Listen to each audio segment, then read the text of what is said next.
Doctor बाबा साहब भीमराव अंबेडकर के संविधान से चलेगा। एक शख्स है जो पिछले 83 दिन से हर रोज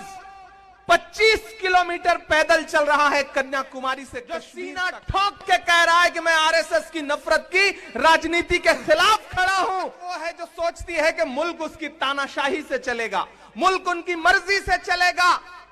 लेकिन एक तरफ वो ताकतें खड़ी हैं जो ये कह रही हैं कि मुल्क डॉक्टर बाबा साहब भीमराव अंबेडकर के संविधान से चलेगा, जो ये कह रहे हैं कि मुल्क महात्मा गांधी के विचारों से चलेगा, मौलाना आजाद के सपनों से चलेगा, यह मुल्क पंडित जवाहरलाल नेहरू के ख्वाबों से चलेगा। और उसी मिशन को लेकर के, उसी ताकत को लेकर के नफरत के खात्मे के लिए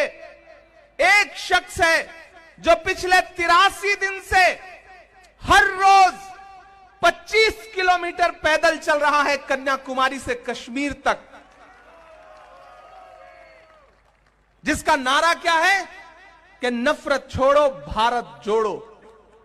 एक तरफ जब हुकूमतों में बैठे हुए लोग पूरे मुल्क में नफरत फैलाने में लगे हैं,